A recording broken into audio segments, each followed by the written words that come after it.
तो अब डॉक्टर रिजू अग्रवाल जी हमारे बीच में हैं, जो अपने विचार आपके सामने पीपीटी के थ्रू प्रकट करेंगे, रखेंगे। और ये एचओडी हैं शालाक्य तंत्र के, चौधरी ब्रह्म प्रकाश आयुर्वेदा चरक संस्थान के।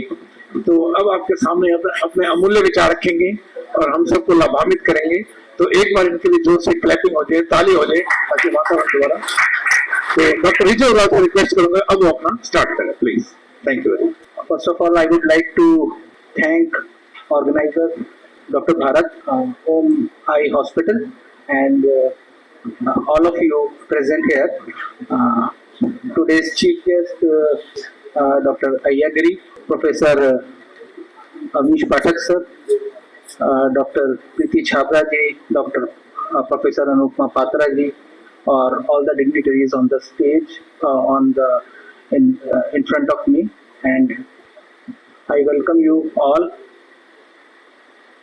on behalf of Home Eye Care Center. So the topic I have chosen is degenerative ocular condition and their management through Ayurveda. Degenerative condition means the condition which is related to degeneration of the basically optic nerve. Okay, there are numerous degenerative conditions in the eye, but the basic degenerative condition which we talk today, or which has a direct effect on the sight, is degenerative condition of the optic nerve. Okay, so in retina, the most important or most the structure responsible for the central vision is macula. Okay, and what is macula? It is a central part of the retina. ठीक है, थोड़ा सा मैं introduction सिर्फ इसलिए दे रहा हूँ ताकि एक हम सब्जेक्ट में जा रहे हैं तो at least you must be knowing about the basic anatomy. Okay, तो macula is a yellow spot you can say. ठीक है, and the central most part of the macula is called fovea centralis, और the most central part of the fovea centralis is called foveola. ठीक है, और जहां से the from where the optic nerve emerges और enter in the eye, it is called optic disc.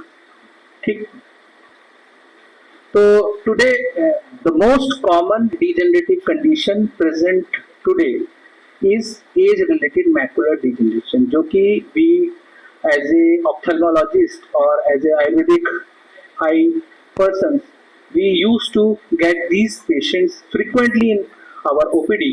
So age related macular degeneration. So as the name suggests that this is related to macular degeneration. हमारी जो retina है, it is divided into two parts, peripheral and central. जो peripheral retina है उसमें rods हैं, और जो macula है उसमें cones हैं, और जो फोविया सेंट्रलिस है इसमें सिर्फ कोन ही है, there is no rod.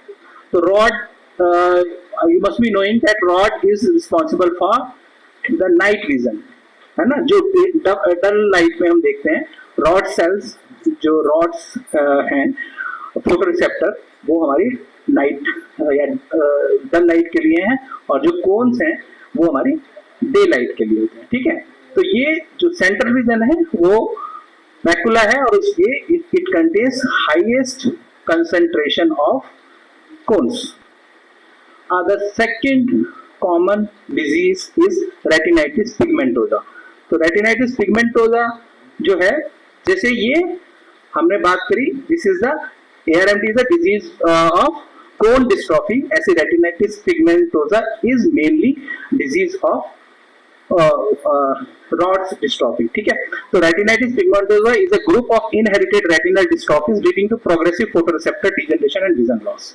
तो फंडस अपीयरेंस जैसे आप देख रहे हैं, ब्लैक बोनी स्पिक्यूल्स दिख रहे हैं, और जो चारों तरफ बोनी स्पिक्यूल्स दिख रहे हैं ना, this is a peculiar sign of retinitis pigmentosa. Waxy appearance of the disc attenuated, यानी पतले हो जाते हैं रेटिनल वेसल्स. तो ग्लूकोमा जो है, it is called a silent thief of eye. क्या बोलते हैं इसको? Silent thief. आराम से, चोरी से आंख की रोशनी को जो चुराने वाली जो डिजीज है उसको कहते हैं ग्लूकोमा. स्पेशली जो POAG primary open angle glaucoma जो है वो इसके लिए बड़ा फेमस कोट है कि this is a silent thief of your I site. So glaucoma is a progressive optic neuropathy characterized by loss of retinal ganglionic cell and visual field defect, common cause of irreversible blindness worldwide. तो basically जो भी degenerative changes हैं वो हो रहे हैं, हमें उसको स्टॉप करना है, आयुर्वेदिक ट्रीटमेंट से स्टॉप करना है. लेकिन हमारे पास जो चैलेंज है वो बिकॉज ऑफ BRB और BAB है. ठीक है, तो how we can go beyond this BRB and BAB. तो उसके लिए आचार्य सुश्रुत ने, बाकी सारे आचार्यों ने हमारे को एक ऑकुलर थेरापेटिक्स का अलग से चैप्टर दे दिया जिसको हम क्रियाकल्प बोलते हैं. ठीक है, तो क्रियाकल्प क्या है कि basically it bypass the BAB and BRB. ठीक है, क्रियाकल्प क्या कर रहा है, आपके जो नेचुरल जो सिस्टमिक यूज से, उनको भी शायद पता था कि हम सिस्टमिक यूज से वो इफेक्ट नहीं ला पाएंगे, इसलिए उन्होंने एक स्पेशलाइज्ड ट्रीटमेंट प्रोटोकॉल दिया फॉर ऑकुलर डिजीज. तो उसको हम क्रियाकल्प बोलते हैं, जिसमें कि 7 कर्म आते हैं: अश्योतन, अंजन, तर्पण, पुटपाक, विड़ालक, पिंडी. ठीक है, और सेक. ठीक है, thank you for patience with me.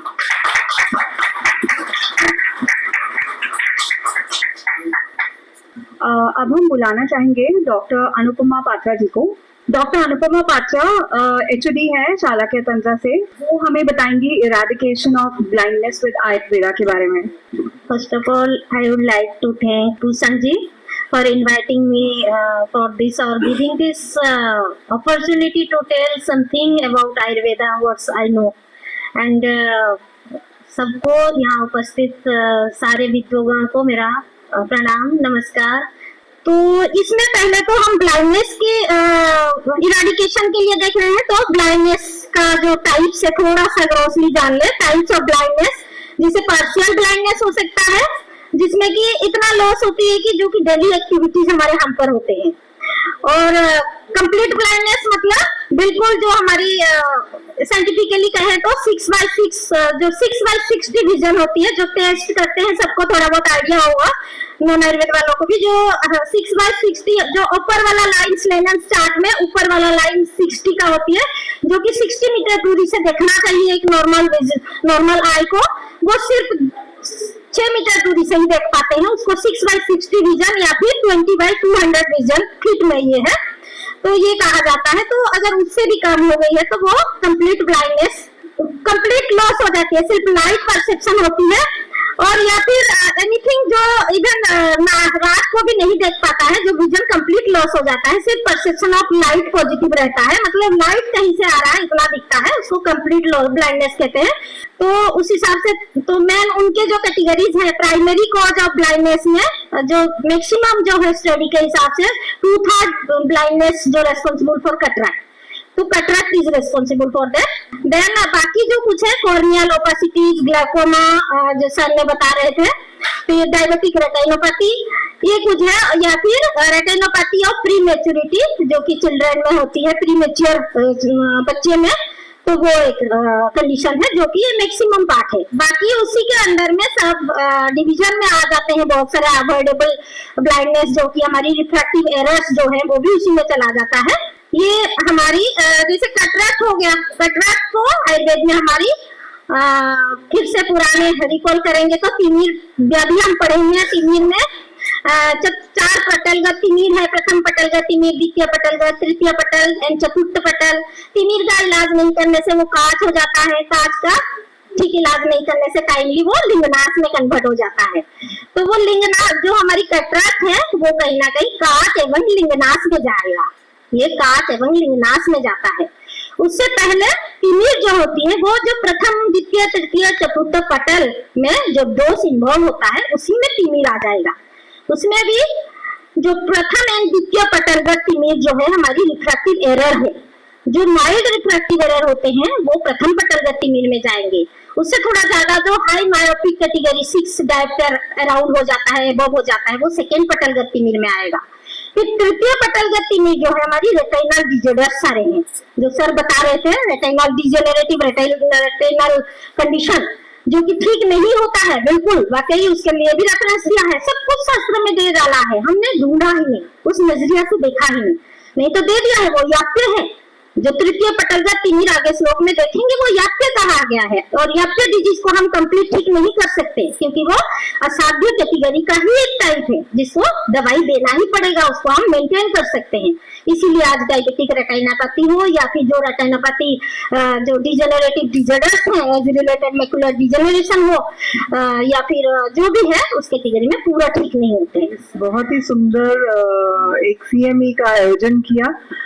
मैं जस्ट बैठे बैठे सोच रही थी, अब जब मुझसे कहा गया कि कुछ कहना है आपको, तो वर्ल्ड साइट डे के उपलक्ष्य में आई थिंक ये दिल्ली एनसीआर में पहला इनिशिएटिव है डॉक्टर भारत भूषण का, जो कि एक स्पेशलिटी को इन्होंने फॉलो कर रहे हैं इतने सालों से, उसको इन्होंने नेक्स्ट लेवल पे ले जाने का बीड़ा उठाया। हम सभी की बहुत बहुत शुभकामनाएं डॉक्टर भारत भूषण के लिए। और जो ये सीएमई है, व्हाट इज दिस, ये एक्चुअली हमारे ज्ञान चक्षुओं की जो एक पर्दा है उसको हटाने के लिए, और हम जिस तिमिर में रह रहे हैं उसको उससे हमें बाहर निकालने के लिए एक प्रयास है। उसके लिए भी एक बार बहुत बहुत साधुवाद आपकी पूरी टीम को सर। और बहुत सारी चीजें हम लोग प्रैक्टिकली अपने क्लिनिक्स में कर सकते हैं। अभी जैसे डॉक्टर रिजू ने बताया कि हम लोग सीधा तर्पण पे जंप करते हैं कि कोई भी अक्षय विकार है तर्पण करो। उससे पहले ये बहुत जरूरी है कि हम मूर्धनी चिकित्सा करें, जिसमें क्या क्या है। हमारे पास डॉक्टर भारत एक पेशेंट थे इडियोपैथिक इंट्राक्रेनियल हाइपरटेंशन के, she was suffering from this for the last 14 years, और उससे हमने जलोकाचरण किया। उस लेडी को पिछले 14 साल से सुबह उठते ही हेडेक होता था। जब उनका दूध वाला घंटी बजाता था तो उसको इंस्ट्रक्शन थी कि आप मत बजाइए, you call on her husband phone. वो लेडी घर से बाहर अपने बच्चों को स्कूल की बस पे ड्रॉप करने नहीं जा सकती थी क्योंकि वो जो हॉन्किंग और हॉर्न से उनका पूरा दिन खराब हो जाता था। She was a practising physiotherapist in our area and somebody told her कि you try some ayurvedic treatment. उनका एक बार शंट हो चुका था और लंबर पंचर हो चुका था। दूसरी बारी उनको बोला गया था कि आप शंट क्रिएट करवा लो, that would be the better solution. तो she didn't want to go for brain surgery, she turned up to us. ये 2 साल पहले की बात है। तो उनको हमने फर्स्ट शमन योग भी दिया और साथ में उनका हमने रक्त मोक्षण किया जलोकाचरण से। To the surprise of me and my junior doctors, she called me up next morning 6:30. किसी भी आयुर्वेदिक डॉक्टर को सुबह 6:30 बजे या रात को देर से 2 ही व्यक्ति कॉल करते हैं, या तो बिल्कुल ठीक ना हुआ है या बिल्कुल ठीक हुआ है। तो what hit me first was कुछ ना कुछ तो कॉम्प्लिकेशन है। I took her phone and she said, madam मैं 14 साल के बाद बिना हेडेक की उठी हूँ। And this is the miracle of leech therapy in our Ayurvedic treatment. मैं सबको ये अनुरोध करना चाहूंगी, और 2-3 मंचों से मैंने पहले भी बोला है कि हम एलोपैथी को मॉडर्न साइंस ना कहें। Ayurveda is more modernised and it will remain more modern than allopathy and any other science in the world. क्योंकि जितना हम इसमें डूबते हैं ना, जितना हम इसके अंदर जाते हैं, जैसे डॉक्टर अनुपमा ने बोला, हम जितना इसमें डाइव करते हैं उतने 2-3 मोती लेके निकलते हैं, which builds the confidence in us, which makes us more strong in brain and heart. And अंत में अपनी बात को यही कह के समाप्त करना चाहूंगी कि एक कहावत है ना, धर्मो रक्षेत रक्षितः। अगर हम धर्म की रक्षा करते हैं तो धर्म हमारी रक्षा करता है। तो हम सभी आज वर्ल्ड साइट डे पे ये प्रण करें कि आयुर्वेद रक्षिते रक्षिता। अगर हम ही सब मिलकर आयुर्वेद की रक्षा करेंगे तो डेफिनेटली आयुर्वेद भी हमारी रक्षा करेगा। धन्यवाद। तो हमारे बीच में एक व्यक्तित्व हमारे बीच में है जो आप सुनेंगे इनके प्रेरणादायक विचार। आइए सर, मैं डॉक्टर रघुराम आयागिरी जी को इनवाइट करते हैं, जो चीफ है सीएमओ एसएजी तालीम के लिए हो गए, ये डायरेक्टरेट है Ayush government of NCR Delhi and registrar Delhi भारतीय चिकित्सा परिषद के। एक बार जोर से इनसे स्वागत हो जाए। धन्यवाद। आइए सर डॉक्टर प्लीज, आपका स्वागत। Thank you sir. सभाए नमः, श्री धन्वंतरि नमः।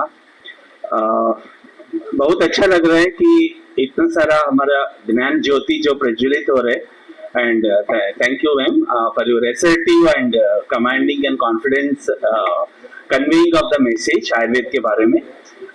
तो हम सब आयुर्वेद का प्रैक्टिस तो कर ही रहे और जो नहीं कर रहे और करना भी चाहते हैं ये भी इच्छा है अंदर से, लेकिन उतना कॉन्फिडेंस नहीं होता हमारा।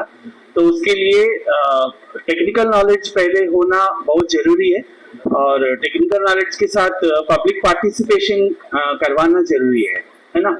तो मैं डॉक्टर भरत को अभिनंदन देता हूं ताकि उनका टीम को ये पब्लिक पार्टिसिपेशन के जरिए सभी को इकट्ठा कर रहे अपने लिए एक सीएमई के जरिए we are discussing so many interesting things, particularly उनका जो वर्क फोकस एरिया जो चाणक्य है, और साथ में हम इसी अवेयरनेस के लिए ओम आयुर्वेद आई केयर सेंटर इस इलाके में गुड़गांव में बहुत सारा प्रचार प्रसार कर रहे हैं। और क्योंकि मैं देखता हूँ इनका कंटिन्यूस वेबिनार चलता है, so I again appreciate you sir for your all efforts.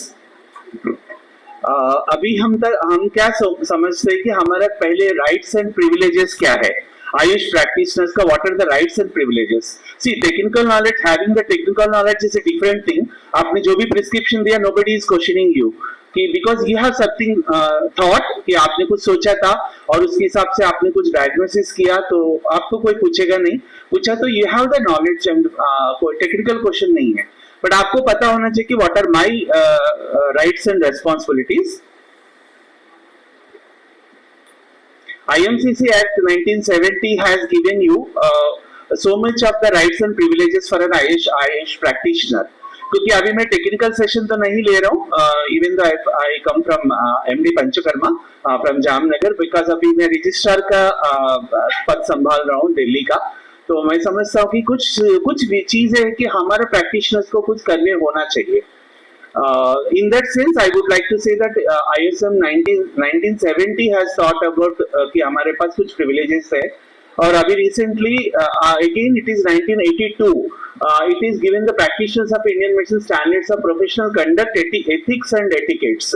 1982 you think कि कितना पुराने जमाने से सरकार ने आपको इतना प्रिविलेजेस दिया है आईएसएम प्रैक्टिशनर्स को कि हमारा 3 तरह का होता है हमारा role as a AYUSH practitioner, Ayurveda practitioner. One is towards the patient कि हम पेशेंट के जरिए हम क्या कर सकते हैं क्या नहीं करते हैं, वो दैट वी ऑलरेडी नो कि हमारा पढ़ाई से मिल जाएगा। और हमारे जो रेस्पॉन्सिबिलिटी होती है कि एडमिनिस्ट्रेशन के थ्रू, यानी मिनिस्ट्री ऑफ आयुष जो सुपरवाइजिंग अथॉरिटी है जो टीचिंग एंड ट्रेनिंग का एंड देन रजिस्ट्रेशन का प्रैक्टिस का। तो NCASL is taking under the part of Ministry of Ayush has given so much of rights and privileges under this Practitioners Act। And then third one जो है that is NCASL Act itself, which is released in 2020। NCASL is replaced by the CCM। तो पहले CCM था, अभी NCASL आया, it has its own act in 2020। and next NCASL का Ethics and Registration Regulation Act in 2023। This is the latest one। तो आपको ये 3-4 act से जो है ये आपने मैंने लिंक भी दिया है, you can take the photograph. आप इस एक बार लिंक ओपन करके you can read the all the acts. छोटा छोटा है बट आप बहुत फायदेमंद है। एटलीस्ट ये 4 आपके लिए होमवर्क है आज घर जाने के बाद। इसको एक बार रिव्यू करिएगा, पूरा लाइन टू लाइन बहुत सिंसियरली पढ़िए, जिसके लिए आप पढ़ाई तो किया है दैट इज डिफरेंट थिंग, लेकिन प्रैक्टिस में पेशेंट के साथ बैठने के बाद हमें क्या झेलना पड़ेगा, कोर्ट अगर बुलाए तो जाना पड़ेगा तो हमें वहां क्या बोलना चाहिए और क्या हमारे राइट्स क्या है, वो सब यहाँ मेंशन्ड है। Please go through these 4 or 5 documents. One is DBCP act है, वो क्योंकि हम दिल्ली के लिए ये लागू होगा। If you are working in Haryana you can better to go through the Haryana act. अभी रिसेंटली CME जो कंडक्ट करने का एक नया प्रावधान लाया है NCASM ने, and they are giving the credit points also. Credit points is now necessarily brought by the NCASM for the renewal of registration. Renewal आपका 5 साल में होता है, एवरी 5 साल में 50 क्रेडिट पॉइंट्स की जरूरत पड़ेगी आपको, विदाउट विच आपका रिन्यूअल रजिस्ट्रेशन नहीं होगा। और एवरी ईयर 10 क्रेडिट पॉइंट्स आप ले सकते हैं, इकट्ठा लास्ट ईयर में आप कितने भी क्रेडिट ले सकते हैं। It is already implemented from the this year 2025 March. State to state already differ हो रहे हैं, तो आपको भी पता है हरियाणा में भी रजिस्ट्रेशन से रिन्यूअल रजिस्ट्रेशन करने से पहले you have to attend the CME। आप कहीं पे भी आ सकते हैं, it's not necessary that only Haryana में ही करें। You can come to Delhi, you can come to Andaman, you can come to anywhere. So depend करता है कि आप when they conduct the national workshop, national CME, but that means when there is a representation of the 5 states, 5 state से कोई भी candidates आएंगे, register करेंगे उनका CME में, it will be called as a national seminar, national CME. तो ये CME करने के लिए थोड़ा सा बेसिक रिक्वायरमेंट है कि मिनिमम 10 इयर्स ऑफ एक्सपीरियंस होना चाहिए, कोई भी ऑर्गेनाइजेशन, सोसाइटी रजिस्ट्रेशन होना चाहिए. तो मैं सजेस्ट करूंगा आपको पहले अपने सोसाइटी रजिस्टर करिए सर. ग्रेजुअल रन में देखते देखते आपका भी खुद CME करने का which you can get through the ministry of AYUSH का लोगो मिलेगा आपको. So these are the things you have to in a pipeline में सोचना चाहिए. देन प्रैक्टिशनर्स का राइट्स एंड रेस्पॉन्सिबिलिटीज का हम ही डिस्कस किया कि आप अपने आगे नाम के आगे डॉक्टर लगा सकते हैं, अपने नाम के आगे हकीम या किसी भी यूनानी का अगर है तो हकीम लगा सकते हैं. बिकॉज यहाँ आयुर्वेद का लोग है तो मैं बोलूंगा आप डॉक्टर भी लगा सकते हैं कि वैद्य भी लगा सकते हैं एज पर दी एक्ट. तो साथ में हम लोग मेडिकल सर्टिफिकेट जरूर दे सकते हैं, because you have seen that medical certificates में कई जगह पे MBBS या सिविल सर्जन लिखा होगा, बट वो पुराने जमाने से वो ऐसा बनाते आया है, वही फॉर्मेट मार्केट में अवेलेबल है. बट आपको स्ट्राइक ऑफ कर लीजिए, ऊपर आप BA MS या इस तरह का आप अपना ग्रेजुएशन लिख सकते हैं वहां पे, एंड वो आप यूज कर सकते हैं, and you are all eligible to give the medical certificate. तो कोई भी इसके बारे में बहुत सारा कम्युनिकेशन हम लोगों ने डिफरेंट ऑर्गेनाइजेशंस के साथ किया है, and everybody now aware of this BA MS graduates also can give the medical certificate. तो आप मेडिकल सर्टिफिकेट बिल्कुल दीजिएगा, but you have to follow certain थोड़ा सा गाइडलाइंस है उसके बारे में, what we can see that we will see in the next slides. Practitioner's responsibility में shall try continuously to improve his knowledge and skill. These are the words given in the act, what I mentioned in the last slide. तो आपको CME regularly continue करना चाहिए, and shall notify the public health authorities of every case of communicable disease. So we have a communicable diseases and non-communicable diseases, both two varieties. Communicable diseases, they are also called as a notifiable disease. यानी notify करना चाहिए आप लोगों से. When you sit in the practice, आपके पास कोई typhoid, malaria, dengue, chikungunya इस तरह का जो नोटिफाइबल डिजीजेस आएगा, उसको प्लीज आप अपना लोकल डिस्ट्रिक्ट CMO को आप चिट्ठी लिखिएगा, आपके पास इतना पेशेंट्स है इस तरह का OPD में या IPD में, आप इन्फॉर्म करिएगा. उस तरह से क्या होगा कि एक तो उनके पास इंफॉर्मेशन पहुंचेगा, they also come to know that AYUSH practitioner यहाँ बैठे हैं, आप दोनों का रैपो बनेगा, they will respect you also कि एक आयुष डॉक्टर है मेरे पास बैठा है मेरे डिस्ट्रिक्ट में, and he represents to regularly informs to us regarding the communicable disease. ये हमारे स्टेट एक्ट में लिखा है, तो ये आपको कम्युनिकेट करना चाहिए. सो नोटिफाइबल डिजीजेस का list you can get from the district authority. District CMO को आप चिट्ठी लिखिएगा या उनको ईमेल डाल के आप अपने डिस्ट्रिक्ट में जो नोटिफाइबल डिजीज का लिस्ट ले सकते हैं. Then coming to the documentation part है, जो which is most important. I'm sorry to say that Ayush practitioners are very least bothered about documentation. But ये सिनेरियो अभी नहीं चलेगा. You have to document everything whatever you are doing. Like OPD है आपके पास, only OPD है, day care है, तो OPD रजिस्टर बिल्कुल मेंटेन करिएगा. OPD रजिस्टर में अपना पेशेंट का नाम, क्रेडेंशियल्स लिखिएगा, name, age, gender, then address, now mobile number and Aadhaar number. Take the Aadhaar number also, which is now mandatorily asking by any higher authority. See, I already repeatedly I am saying that we have to obey the 3 rules. One is the patient rule, one is the administration rule that we are talking now, and one is the judiciary rule. Court जो मांगेगा आपको देना ही पड़ेगा. So ये 3 rules हम practice में बैठे हैं, तो we have to be keep in back of the mind. अगर ये हम 3 रूल फॉलो करते तो बहुत आसानी से, बहुत peacefully we can do the practice. जब ये तीनों का रूल में कोई भी गड़बड़ है, आपका प्रैक्टिस का रजिस्ट्रेशन आपके पास नहीं है, लेकिन क्वालिफिकेशन है, यू थिंक दैट मैं तो क्वालिफाइड हूँ बट रजिस्टर्ड नहीं है, it's not the way to go head. आप इसी तरह से आपने कोर्ट बुलाया, समन आया तो आपने नहीं गया, it's not the way to go appear in the court. Court में गया ही लेकिन आपके पास कोई भी डॉक्यूमेंट नहीं है, they will laugh at you and they will laugh at the Ayurveda system. तो जैसा मैडम ने बोला, हम आयुर्वेद का प्रचार प्रसार करना किसका कर्तव्य है? हमारा खुद का है. तो हम खुद आगे लाएंगे और हम खुद अच्छा सा छवि है हमारे ये बना के रखेंगे सोसाइटी में. That is required from you also.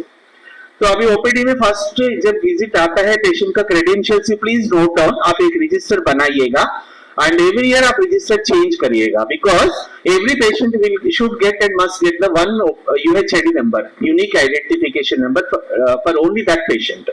अगर वो पेशेंट रिपीटेडली आता है, नेक्स्ट फॉलोअप में आता है, number will not change, but आपका उस नंबर को फिर से नेक्स्ट डेट ऑफ अपॉइंटमेंट में आप उसमें एंटर करेंगे उसी रजिस्टर में। Got my point? तो ओपीडी रजिस्टर एक मेंटेन करिए, ओपीडी का एंट्री करिए पेशेंट को, जितना पेशेंट्स को आपने देखा है, और उसी में आपका नेम, एज, क्रेडेंशियल्स लिखिएगा, लास्ट में आपने क्या डायग्नोसिस किया, एटलीस्ट वो डायग्नोसिस आप लिखिए, क्योंकि डायग्नोसिस लिखना बहुत लोग नहीं करते हैं।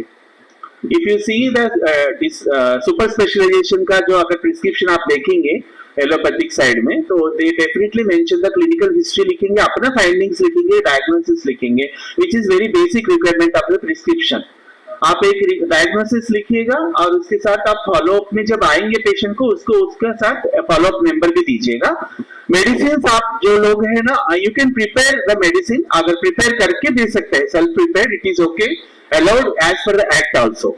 तो एक्ट में लिखा है कि because AYUSH practitioner, ISM practitioner will prepare the medicine and they will distribute it.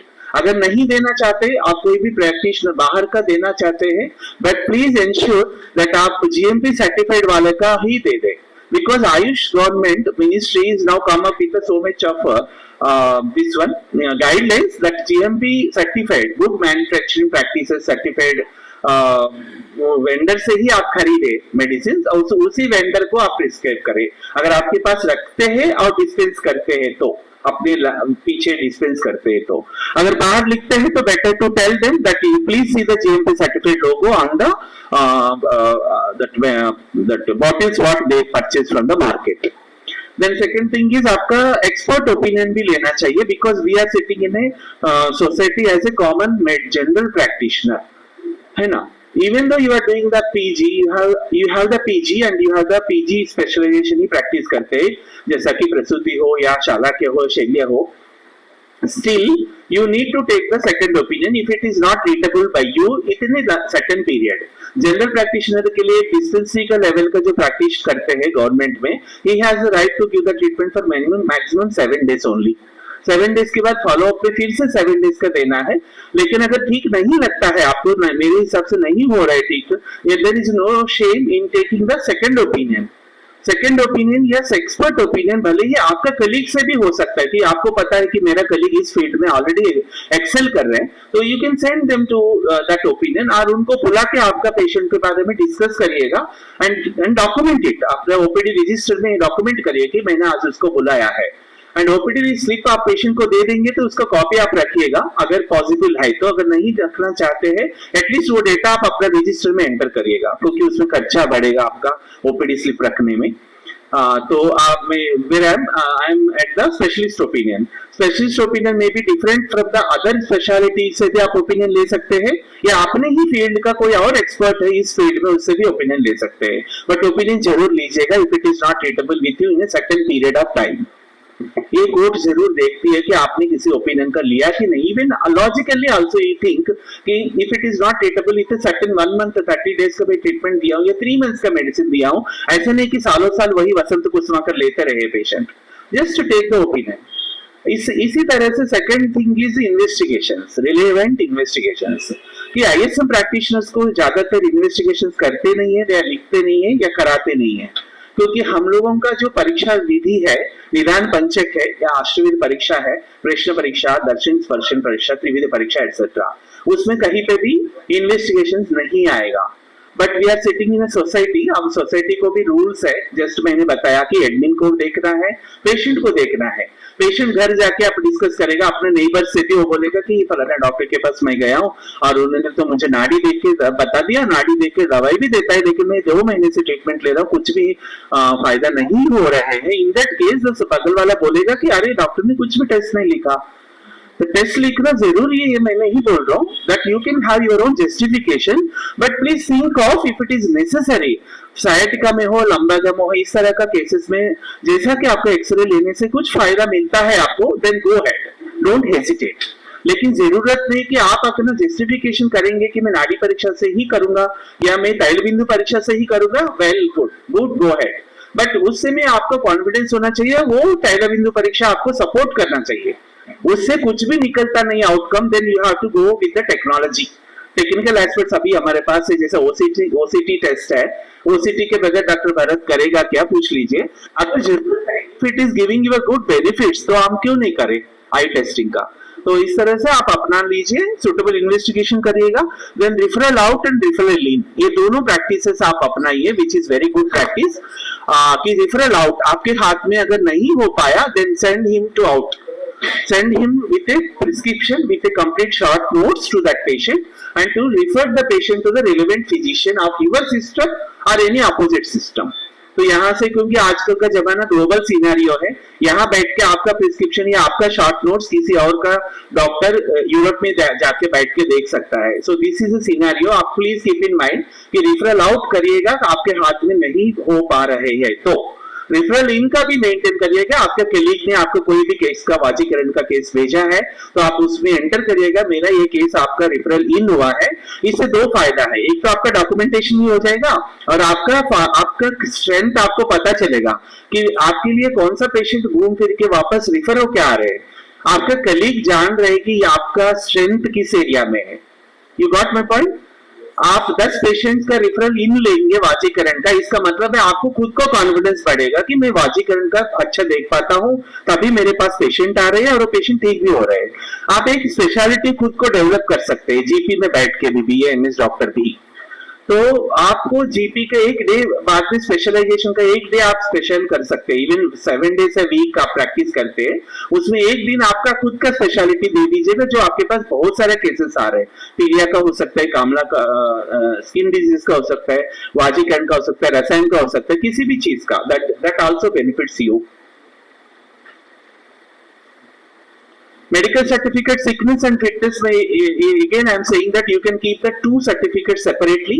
sickness भी दे सकते हैं और fitness भी दे सकते हैं, both combinedly एकदम लास्ट में fitness में दे सकते हैं। when you see that patient is fit now, but उसका आप एंटर करिए अपना OPD रजिस्टर में, sickness का नंबर क्या है 0102 एंड fitness का नंबर क्या है 0102। जो भी आपने सर्टिफिकेट के सीरियल नंबर दे दीजिए, उसका एक काउंटर फाइल अपने पास रखिएगा और एक फॉर्म उसको दे दीजिएगा। काउंटर फाइल से क्या बेनिफिट होगा कि कितने लोगों को आपने मेडिकल फिटनेस एंड सर्टिफिकेट दिया है, because court can ask you the medical certificate. Patient जाके कभी भी कोर्ट केसेस में वो ही कैन प्रोड्यूस इट। तो आपका medical certificate and fitness certificate दे दीजिएगा और एक कॉपी आप रख लीजिए।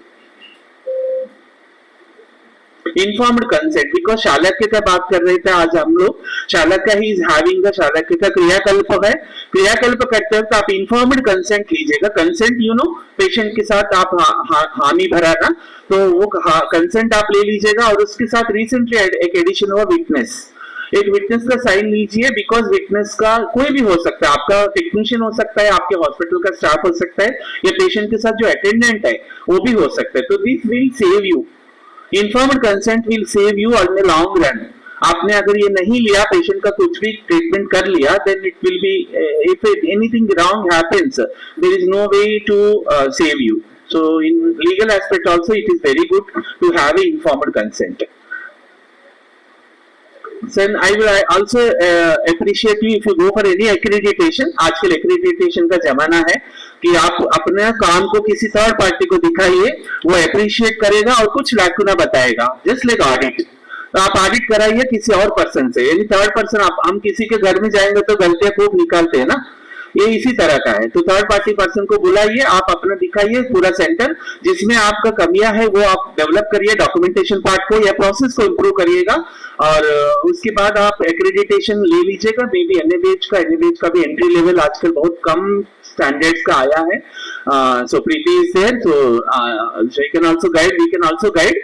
So many people are there who are already accredited। मैं भारत को again बोलूंगा कि आप accreditation के लिए अप्लाई करिए सर, एंट्री लेवल लीजिए। there are many other, NABH नहीं है तो there are any other, ISO certification भी है, WHO बोटानिकल्स करके आजकल वो भी देते हैं, क्योंकि आप रॉ मटेरियल्स अगर आप सप्लाई करना चाहते हैं या कल्टिवेट करना चाहते हैं हर्बल गार्डन्स का, और उसके लिए WHO बोटानिकल्स के एक स्टैंडर्ड्स है। You just download from the Google and उसको एक बार रीड करिए क्या रिक्वायरमेंट है। बोटानिकल्स का आप सर्टिफिकेशन ले लीजिए, then you can supply to the practitioners also. ये भी एक तरह से हमारे लिए भी हेल्प हो जाएगा, अच्छा हेल्प मिले हमारे लिए। एटैब आयुर्वेदा, ये लास्ट टाइम भी मैंने कहा था कि आयुर्वेदा ट्रेनिंग एक्रेडिटेशन बोर्ड है। ये आयुर्वेदी राष्ट्रीय आयुर्वेद विद्यापीठ मिनिस्ट्री ऑफ आयुष की तरफ से एक सर्टिफिकेट कोर्स को आप चला सकते हैं। और उस पहले आपने कोई भी कोर्स चलाइए, पंचकर्म टेक्नीशियन हो, द्रविगुण एक्सपर्ट हो, रसशास्त्र या वैशिष्ट का एक्सपर्ट हो, या स्वस्थ का योगा एक्सपर्ट हो, आप कोई भी कोर्स चलाइए, उस कोर्स को आप अप्लाई करिए आरयूवी को। RUV person will come to you and वो एक्रेडिटेशन का छाप देखेंगे, then they will give the certification to you. उससे क्या होगा, आपका दो बेनिफिट्स होगा। आपको तो एक तो रेवेन्यू आएगा, फीस भी ले सकते हैं आप स्टूडेंट से, और स्टूडेंट के थ्रू आपका एक्रेडिटेशन बढ़ेगा, मतलब आपका क्रेडिबिलिटी बढ़ेगा सोसाइटी में। Then everybody will come to you again for the teaching. आपके पास डॉक्टर भरत के पास इतना अच्छा एक्सपर्ट एंड स्किल एंड ये है, तो आई वुड लाइक टू से him that please start any course of your capacity, anything like 1 month, 6 months, 1 week, 6 weeks, 1 day, 10 days, anything. You can apply to the RAV. Ayurveda Training Accreditation Board. You can see in the RAV website खोलिएगा, एटैप का एक अलग window है. Anybody can apply for this. It's a free of cost. Then further studies जैसा ये Ayurveda practitioners के लिए हम MD कर सकते हैं, पीएचडी कर सकते हैं, या कोई भी पीजी डिप्लोमा आजकल अवेलेबल है। जो आपका जो भी फील्ड आप ये करेंगे इंटरेस्टिंग है, उस फील्ड में आप पीजी डिप्लोमा कर सकते हैं। Now NCSM has come with the diploma DM की सुपर स्पेशलाइजेशन भी अवेलेबल है। जो एमडी कर दिया है, डीएम है अभी आयुर्वेद में, there are really 4 or 5 branches है। मेरे साथ डॉक्टर विनय है, is working in ministry of AYUSH. और भी आप वेबसाइट में एनसीएसएम वेबसाइट खोलिएगा, जो भी आप डीएम करना है तो कर लीजिएगा। अच्छी बात है कि we can also compete with the other contemporary. MBA तो है ही, MBA is available with Delhi University और any other many universities. AYUSH assessor, you can become the AYUSH assessor कर सकते, जैसा अभी मैं थर्ड पार्टी को बोल रहा था कि किसी को बुलाइएगा, you can become the AYUSH assessor if you have the 10 years of experience of after graduation. After BAMS आपका 10 years एक्सपीरियंस है, you can apply for an AYUSH assessor, NABH assessor बन सकते हैं। Nowadays, Ministry of Health and Family Welfare is also calling the Ayush doctors who are having the 10 years of experience to become the NQAS assessor, National Quality Accreditation Standards। ये क्या करते हैं, PHC, CHC, DH और district hospital के, जैसे गुड़गांव का government hospital है, उस हॉस्पिटल को विजिट करने के लिए एसेसर की जरूरत पड़ती है। So they are also having the team. NQAS allopathic के लिए पब्लिक हॉस्पिटल्स के लिए है, और एनएडीएच जो है प्राइवेट हॉस्पिटल्स के लिए। तो आप, मैंने आरईडी का ऑलरेडी अटैक के बारे में बताया, वो भी आप एसेसर बन सकते हैं। तो एक अलग एवेन्यू है हमारा प्रैक्टिशनर्स के लिए, तो अच्छा लगेगा, आपको सेटिस्फेक्शन लगेगा। बिकॉज क्या होता है कि हम आयुर्वेद को पढ़ लिया और आयुर्वेद का फील्ड में वापस कुछ कंट्रीब्यूट करना है, ओनली प्रैक्टिस करने के अलावा you have so many avenues कि किस तरह का आप सेलेक्ट करके आप सोसाइटी को वापस दे सकते हैं। ये इस तरह का है, you can become the quality and safety certified हो सकता है, आईएसओ सर्टिफाइड हो सकता है। Then अगर please tell me the time, I will take 4 or 5 minutes। Books लिख सकते हैं, एनी बुक्स। आजकल तो क्या है, ट्रांसलेटिंग द ओरिजिनल टेक्स्ट, जैसा मैम अभी डलरन के टेका बता रहे, she might be having so many of books into her credit. तो हम सब लोग भी अपना बुक्स लिखिएगा, कोई भी एक बुक, एक चैप्टर लिखिएगा। Nowadays NCSM has come up with the separate guidelines कि क्या कहते हैं। पहले तो एक आधार लिखते थे book, and that is mentioned as a reference book for a UG and PG candidate. लेकिन आजकल क्या हो गया कि वो मल्टीपल आथर्स का नाम ले रहे हैं। If you having the multiple authors in your book, आप वो बुक का ISBN का टैग देंगे, नंबर देंगे, then the NCSM will consider that book to be a reference book for the UG and PG studies. तो आप 3-4 लोग अगर लाइक माइंडेड प्रैक्टिशनर्स मिल के भी आप एक बुक लिखिएगा, प्रीति सोचिएगा। Yeah, and then brochures, documents, monographs, booklets, anything you can write. Even one patient को भी आप ठीक करेंगे ना, उस patient को भी एक मोनोग्राम निकालिए and वो patient के बारे में आप लिखिएगा। because फिर फर्स्ट जो स्पीकर है हमारा, I think रिजू अग्रवाल, तो he has mentioned the one peer reviewed journal का शो किया ना आपको। अगर हम रहे ना रहे, लेकिन नेक्स्ट जनरेशन जो है ना, वो क्लाउड में वो उसको मिलेगा। वो अब आपका नाम क्लिक करते ही कितना नंबर ऑफ डॉक्यूमेंट्स कितना आएगा, कितना पीयर रिव्यूड आर्टिकल्स आएगा, दैट शोज योर क्रेडिबिलिटी।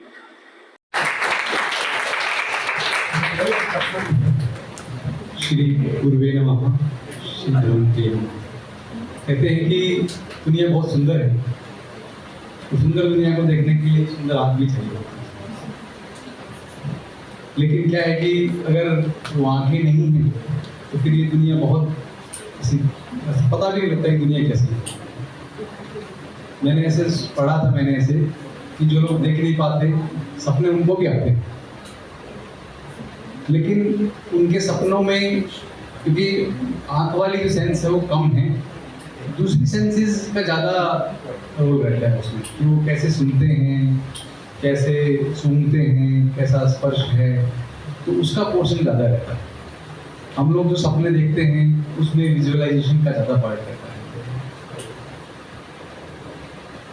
तो इसलिए ये जो आज का जो कार्यक्रम है ये दृष्टि संबंधी कार्यक्रम, ऐसा मैं जैसे पहले भी आपसे चर्चा किया कि विश्व स्वास्थ्य संगठन ने ऐसा सोचा कि अक्टूबर के दूसरे जो गुरुवार है उसको ऐसा दृष्टि संबंधी बातें ही रखेंगे। उसमें भी विषय आया कि ब्लाइंडनेस जो है वो कैसा है। उसमें दो प्रकार की बातें हैं, विजुअल इम्पेयरमेंट और ब्लाइंडनेस। तो उसमें बताया कि किसी भी व्यक्ति को अगर ठीक नहीं दिख रहा है, पहले ठीक दिख रहा था फिर ठीक नहीं दिख रहा है, या उसका जो विजन है उसने चेकअप कराया तो 6/18 या उससे धीरे धीरे वो खराब हो गया, तो अप्रोक्सीमेटली हम लोग उसको बोल सकते हैं कि वो विजुअल इम्पेयर है। लेकिन अगर उसका विजुअल इम्पेयरमेंट इतना ज़्यादा बढ़ गया है कि वो 3/60 से जो हम लोग चार्ट में देखते हैं कि 3 मीटर का दूरी से भी एक अल्फाबेट नहीं देख पाता है, तो उसको हम लोग ब्लाइंडनेस की कैटेगरी में सोच सकते हैं। तो हम लोग भी स्वयं को एसेस कर सकते हैं कि चश्मा उतारने के बाद में, जो चश्मा लगाते हैं, कि चश्मा उतारने के बाद में हम लोग किस कैटेगरी में हैं। फिर इसमें भी अलग अलग अनेक प्रकार की बातें आती हैं, इकोनॉमिकल ब्लाइंडनेस, लीगल ब्लाइंडनेस, क्योंकि ऐसा बोलते हैं कि एक ब्लाइंड व्यक्ति जो है वो अप्रोक्सीमेटली भारत में कैसा डाटा आया था कि 2 लाख रुपए ग्रोस नेशनल इनकम के ऊपर बर्डन है। तो अप्रोक्सीमेटली भारत का जो डाटा है वो 845 अरब रुपए का ब्लाइंड लोगों के ऊपर में। तो ग्रोस नेशनल इनकम जो कि 2020 में ये डाटा लिया गया था, उसमें 845 अरब रुपए ग्रोस नेशनल इनकम पे एक बर्डन है। तो हम लोग इकोनॉमिकल ब्लाइंडनेस के बारे में दूसरा जो लीगल ब्लाइंडनेस के बारे में सब बात करते हैं, तो कि कितना उसको ब्लाइंडनेस है, तो ऐसा बोलते हैं कि 6/60 से अगर कम है तो वो लीगल ब्लाइंडनेस के रूप में आ जाता है। उसके पहले वो विजुअल इम्पेयर्ड है। और अगर किसी को विजुअल फील्ड कम हो रहा है लेकिन सेंट्रल विजन ठीक है, तो अगर 10 डिग्री से विजुअल फील्ड अगर कम हो गया है तो उसको भी लीगल ब्लाइंडनेस के रूप में माना गया है। ऐसे बहुत सारे ग्लूकोमा पेशेंट बोलते हैं कि सर दिखता तो कुछ भी नहीं है, सिर्फ थोड़ा सा सामने ही दिखता है, तो मेरा सर्टिफिकेट बन सकता है क्या? तो ऐसा उसको एक जो एक बनाया हुआ है जो डाटा, उसमें अगर 10 डिग्री से कम अगर विजुअल फील्ड है तो वो भी ब्लाइंडनेस के रूप में आता है। एक जो डाटा है ये हालांकि पहले भी कुछ अभी बातचीत में हुआ है, लेकिन आप देख सकते हैं कि 25 करोड़ लोग जो हैं वो विजुअली इम्पेयर्ड हैं, और उसमें भी जो है 4 करोड़ लोग जो है वो अप्रोक्सीमेटली ब्लाइंड। और तीसरी बात ये है कि 80% जो है वो अवॉइडेबल ब्लाइंडनेस के रूप में। अवॉइडेबल ब्लाइंडनेस भी 2 प्रकार का है, एक प्रिवेंटेबल ब्लाइंडनेस, एक क्यूरेबल ब्लाइंडनेस। प्रिवेंटेबल ब्लाइंडनेस अगर अर्ली कंडीशंस में ही उसको डायग्नोज किया है और जल्दी अवस्था में ही उसको ट्रीटमेंट किया है तो वो उसको प्रिवेंट कर सकते हैं, उसको फ्यूचरिस्टिक कंडीशंस में जाने के लिए।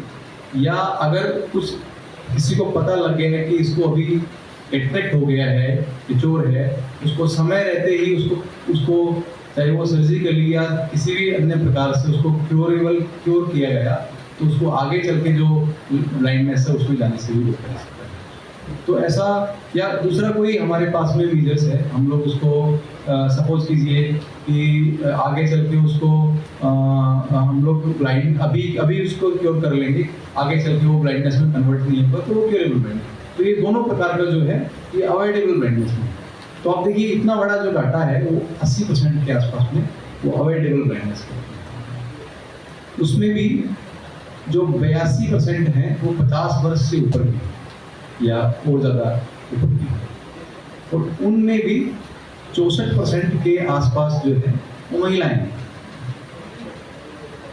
तो इसलिए क्या है कि ये डाटा इसलिए देखना आवश्यक है क्योंकि अगर हम लोगों को इसके बारे में अवेयरनेस है तो हम लोग समय रहते उन चीज़ों के ऊपर कंसंट्रेट कर सकते हैं, फोकस कर सकते हैं। अब जैसे कि गुरुग्राम के बारे में ही बात करें तो गुरुग्राम अभी एक मेट्रो सिटी है, या जो भारत की 4 बड़ी शहर हैं, दिल्ली, गुरुग्राम, मुंबई, कलकत्ता, तो अभी भी अगर हम देखें तो एक पेशेंट 8 साल से डायबिटिक है और पता लगेगा कि उसने एक बार भी अपना फंडस एग्जामिनेशन नहीं चेक किया है। वैसे तो क्या है कि ऐसा बोलते हैं कि डायबिटिक पेशेंट को हर 6 महीने में अपना एक बार फंडस एग्जामिनेशन जरूर कराना चाहिए। तो इसलिए क्या है कि समय रहते जो अवॉइडेबल ब्लाइंडनेस है उनके बारे में चर्चा करें और उनके बारे में ध्यान देवें, तो शायद जिस चीज़ के बारे में सोच रहे हैं वो सोच अचीव हो सकती है। अभी जैसे मैडम ने बताया कि बहुत सारे जो प्लानिंग्स जो हैं, वो प्रोग्राम्स जो हैं 1970 से 1976 से चल रहे हैं भारत में। WHO के भी प्रोग्राम बहुत सारे सब चल रहे हैं, लेकिन आश्चर्य की बात ये है कि जो ब्लाइंडनेस का जो डाटा है वो हर साल और बढ़ रहा है। पहले सोचा कि शायद विजन 2020 में हम लोग कुछ चीज़ें हासिल कर लेंगे, लेकिन जब हम लोग 2020 तक पहुंचे या 21 तक पहुंचे तो पता लगा कि वो डाटा तो और आगे बढ़ गया।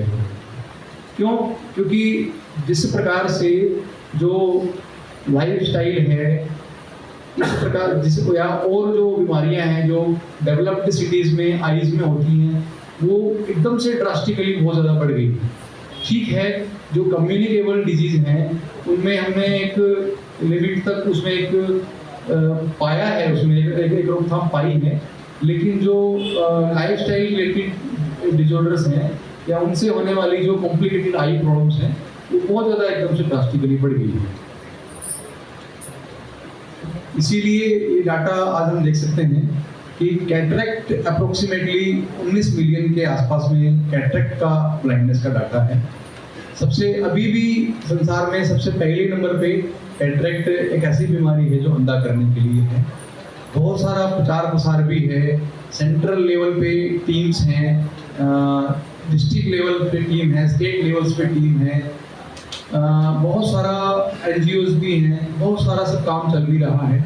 लेकिन इसके साथ में भी जो दूसरे भी चिकित्सक हैं उनको भी सब साथ मिलके इसके बारे में ध्यान करना चाहिए कि ये समय रहते उसको पता लगे रोगी को, और रोगी अपनी समस्या के बारे में जहाँ पे भी यथासंभव है तो उससे अपना इलाज करा सके। दूसरी बीमारी जो है वो ग्लूकोमा है, 6.4 मिलियन इसका एक डाटा है। लेकिन सबसे बड़ी प्रॉब्लम ये है कि हम लोग बोलते हैं इसको कि ये साइलेंट थीफ ऑफ साइट है। जब तक पता लगता है तब तक तो बहुत सारा विजन चला ही जाता है। अभी पास में ही रहने वाला एक पेशेंट है, तो केवल 34 उसकी एज है, उसका मोर देन 85% विजन खराब हो गया है ग्लूकोमा से। अब वो डिप्रेशन में है। प्रॉब्लम ये है कि वो और डिप्रेशन में है कि अब मैं पता नहीं मैं किस दिन मैं ब्लाइंड हो। ग्लूकोमा भारत सरकार ने इसके बारे में बहुत सारा अच्छा काम किया और भारत से अभी ऑलमोस्ट जो है ये अभी एरेडिकेशन के लेवल में है। संसार का कुछ कंट्रीज में अभी भी ट्रिकोमा है। अभी कुछ केसेस जो भारत में मिलते हैं हम लोग सिर्फ उनको आइसोलेटेड केसेस बोलते हैं, लेकिन भारत सरकार ने ट्रैकोमा में बहुत अच्छा काम किया, तो ऑलमोस्ट जो इसका उन्मूलन भारत से हो गया है। चाइल्डहुड ब्लाइंडनेस जो है ये 1.5 मिलियन है, लेकिन ये जो डाटा है, इस डाटा में 90% जो है वो प्रिवेंटेबल है इसमें, अगर उसमें उसको ध्यान दिया जाए तो। जैसे एक छोटा सा उदाहरण है कि 18 साल से छोटे आयु का जो बच्चा है वो 2 व्हीलर या कोई भी 4 व्हीलर नहीं चला सकता है। 2 व्हीलर चलाएगा 18 साल के बाद में भी तो उसको हेलमेट लगाना कंपलसरी है। लेकिन पटाखा जब बच्चा दीपावली पे छुड़ाएगा तो उसको हेलमेट लगाना उसको ऐसा मैंडेटरी नहीं है, या उसको पेरेंट्स उसके साथ में रहना चाहिए उसको गाइड करने के लिए, ये भी हम उसको ध्यान नहीं करते हैं।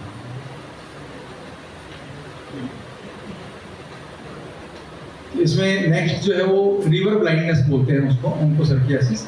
ये भारत में कम है, अफ्रीकन कंट्रीज में ज़्यादा है।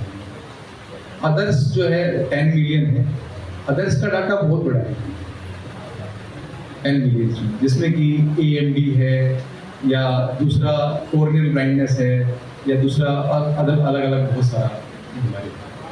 तो इसलिए ये अगर आप ये डाटा देखेंगे तो ये बहुत बड़ा है और डाटा धीरे धीरे बढ़ रहा है।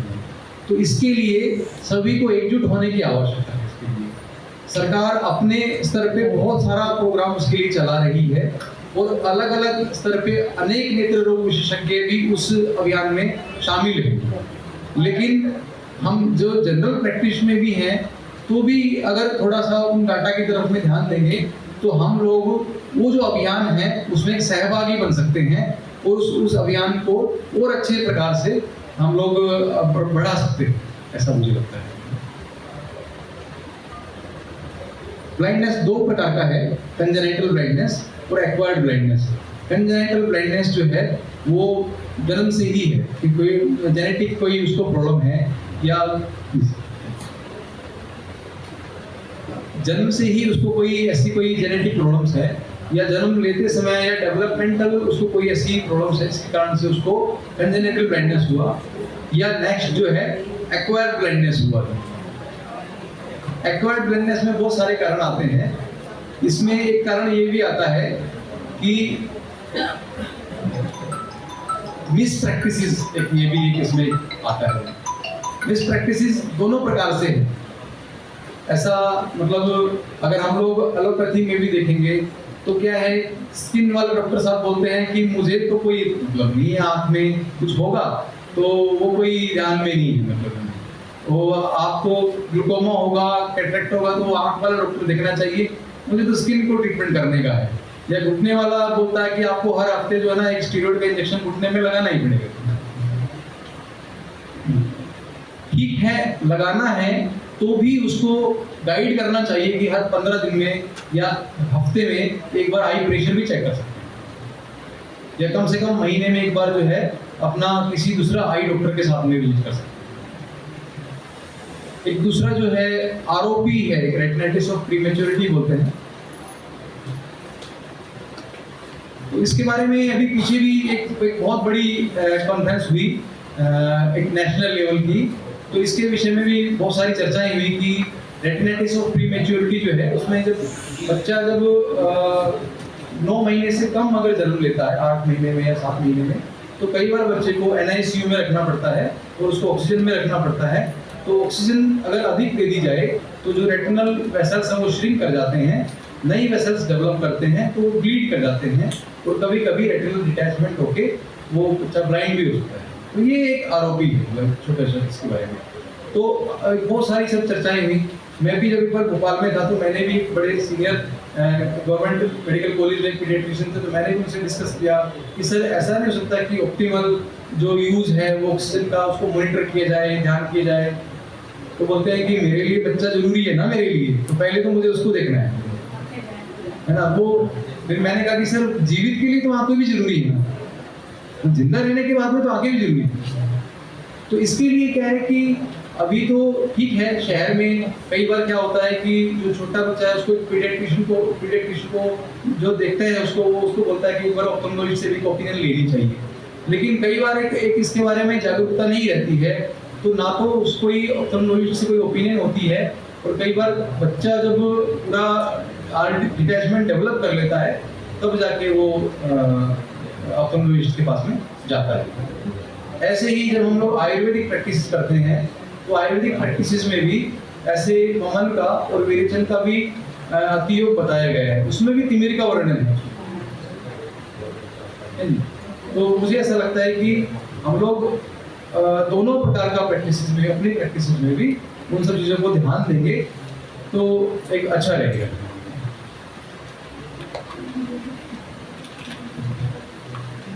एक शब्द इसमें आया है कि प्रिवेंशन जो है, तो इसमें आया है कि रेगुलर कॉम्प्रिहेंसिव आई एग्जामिनेशन। तो जो हमने स्टार्टिंग में जो डाटा देखा कि 50 साल से ज़्यादा के लोगों को ऐसा है, या डायबिटिक लोग जो है वो ग्लूकोमा डेवलप करने के लिए ज़्यादा ऐसा हो ससेप्टिबल है, या हाई मायोपिक्स जो हैं वो ग्लूकोमा डेवलप करने के लिए ससेप्टिबल्स हैं, या वो रेटिनल कॉम्प्लिकेशन डेवलप करने के लिए ससेप्टिबल्स हैं, तो इसके लिए उनका रेगुलर आई एग्जामिनेशन होना जरूरी है। या आप हमारे कोई पहले कोई जेनेटिक हिस्ट्री में है, ग्लूकोमा है या डायबिटिक रेटिनोपैथी है, तो उनको भी रेगुलर कॉम्प्रिहेंसिव आई एग्जामिनेशंस की आवश्यकता है। तो इसलिए मुझे ऐसा लगता है कि हम अपने जो रेगुलर जो हमारी ओपीडी में जो पेशेंट्स आते हैं, तो हम उनको इस बारे में अवेयर करेंगे, तो मुझे लगता है कि उनको भी एक हेल्प हो सकती है। मैनेजिंग क्रोनिक हेल्थ कंडीशंस जो हैं, तो उसके बारे में आज दो बहुत अच्छे लेक्चर हुए, रिजू सर ने और अनुपमा मैडम ने आज बहुत सुंदर जो ऑप्थेल्मिक कंडीशंस हैं उनको मैनेज करने के लिए बहुत अच्छी सब बातें आज बताई हैं। तीसरा जो प्रोटेक्टिव मेजर्स हैं, है ना, अभी क्या हुआ कि एक वेल्डिंग वर्कर है, उसको आँख में कोई आयरन पार्टिकल लगा है, तो मैंने उसको बताया कि तुम चश्मा क्यों नहीं लगाता है, तो बोलता लेके तो रखा है लेकिन मैं भूल गया लगाने के लिए। तो इसी प्रकार की जो बातें हैं ना, अभी जैसे कोई केमिकल फैक्ट्री में कोई आदमी काम कर रहा है, तो कभी भी केमिकल बर्स्ट होके उसको कॉर्नियल इंजरी हो सकती है। तो इसी प्रकार का जो मेजर्स हैं वो कंपनी उनको रेगुलरली उनको ट्रेनिंग्स भी देता है, लेकिन एम्प्लॉइज जो है उसको कई बार क्या है कि ध्यान नहीं रखते हैं, लापरवाही के कारण से ऐसी दुर्घटनाएं हो जाती हैं। तो मुझे ऐसा लगता है कि इसमें एक और भी काम हो सकता है कि जो ऐसा नहीं करे उनको पनिशेबल भी ऐसा सोच सकते हैं, कंपनी से ऐसा हम लोग उनको बता सकते हैं। तो ये क्योंकि प्रोटेक्टिव मेजर्स है ना, उसमें अगर वो आयरन पार्टिकल्स केवल उसको चश्मे को ही इम्पैक्ट करेगा, वो कोर्निया को इम्पैक्ट नहीं करेगा।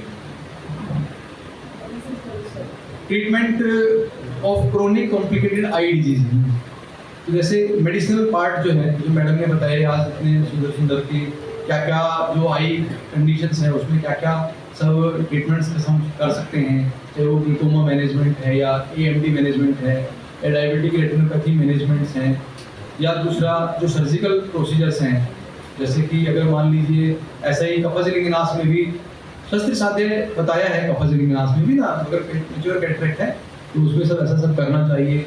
या अगर कोई अभी तुरंत कोई RD हुआ है, डिटैचमेंट हुआ है, तो उसको स्टेबल करने के लिए कोई ऐसा हम लोग उसको एडवाइस कर सकते हैं। दूसरे अपने जो पैरा सर्जिकल प्रोसीजर्स जो हम लोग करते हैं वो सब हम लोग उसको गाइड कर सकते हैं कि आपका जो रेटिना जो है वो वीक है, क्योंकि आप अभी तिमिर का कंडीशंस में तो प्रवेश कर ही गए हैं, ध्यान नहीं देंगे तो आप कांच और लिंगनाथ में भी आप जा सकते हैं। क्योंकि अगर मान लीजिए पेरिफेरल रेटिनल डिजेनरेशंस हैं या दूसरी कोई डिजेनरेशंस है, if you will not take care furthermore you can develop some other hazardous retinal complications. तो इसीलिए मुझे लगता है कि हम लोग उसको अपना जो ये इस तरह का जो प्रोसीजर्स हैं या इसके अलावा भी कोई और दूसरा मेजर्स हैं तो हम लोग उनको बताएंगे तो हम उनको ध्यान दे सकते हैं।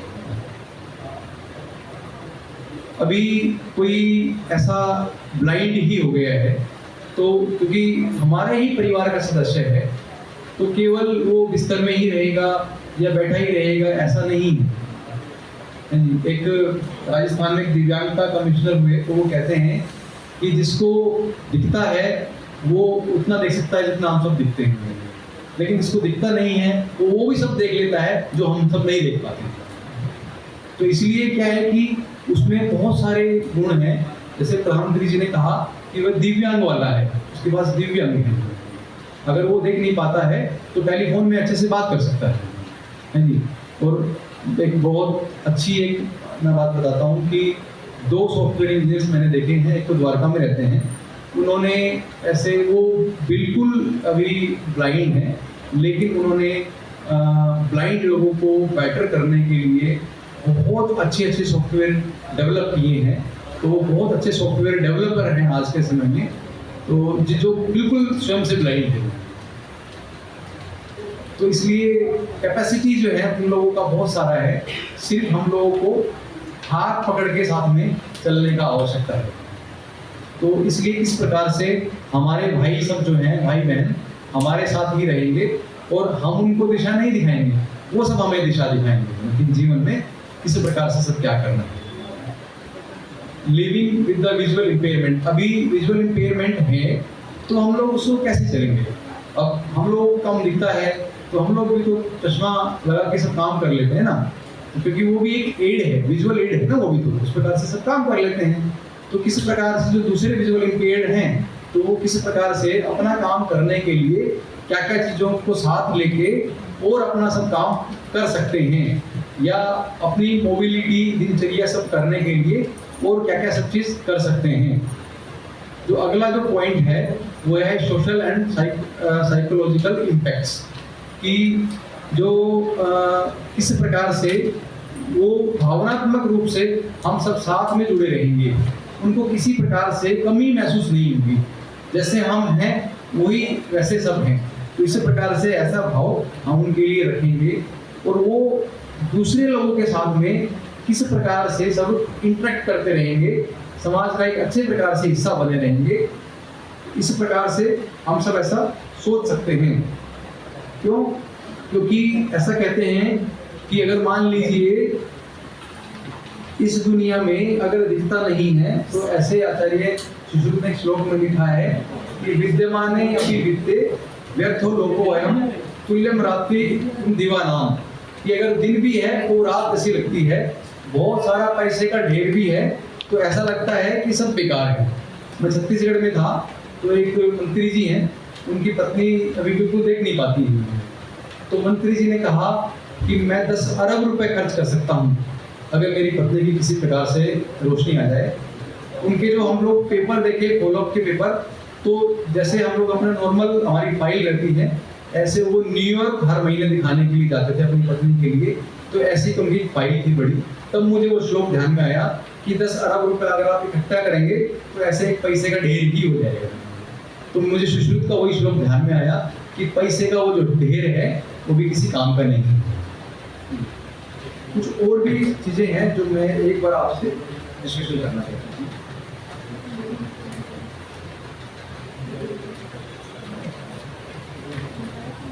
The right to see is one of the basic right of the human being. We have to ensure that no citizen should go blind needlessly. Being blind does not, एक तो क्या है कि कोई भी जो आदमी है उसको needlessly blind नहीं होना चाहिए।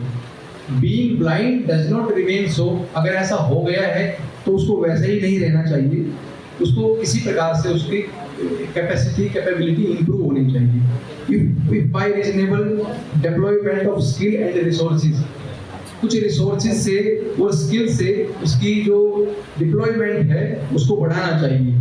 His sight can be prevented from deteriorating, अगर किसी को 10% साइट भी बचा है तो किसी प्रकार से उसकी जो साइट है वो और खराब ना हो, ऐसा सब ध्यान करना चाहिए।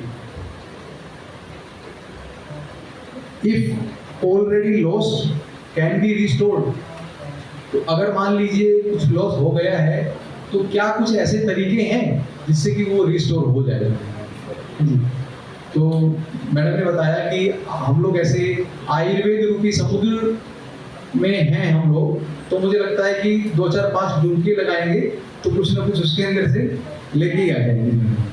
So it is responsibility of every doctor, especially the ophthalmologist, to protect the vision of people at any risk, and he should make people aware of importance of protection of eyes and also the practical methods for the same. For that we should have more awareness program through mass media, TV, newspapers, regular eye checkup camps at school levels and many other levels also should be there so that early detections can be there. एक गांव के एक primary school में ही camp किया तो वहां पर एक ऐसा बच्चा मिला जो कि ग्लूकोमा अनडायग्नोस्ड था भी, ठीक है जी। एक ऐसा बच्चा मिला जिसको कोर्निया जो थी वो मतलब पूरा ओपेक नहीं थी लेकिन पार्शियली ओपेक थी। तो बच्चे ने कभी बताया ही नहीं, ना पेरेंट्स ने इतना ध्यान दिया कि उसको कुछ दिक्कत है, क्योंकि एक आंख में था, दूसरे आंख से सब काम चल रहा था। Avoid self treatments.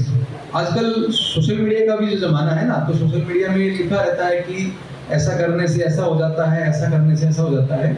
तो सेल्फ ट्रीटमेंट्स वो थोड़ा अवॉइड करना चाहिए। अगर हमें कोई भी प्रॉब्लम्स लगता है, छोटा भी प्रॉब्लम्स लगता है, तो consult an expert for a mild complaint also. Diabetic hypertension should be periodically checked, and diabetic patient, hypertensive patients should be sent to the ophthalmologist also for the periodical checkups. Protective measures for like welders in furnaces should be there. Peoples in atomic and another energy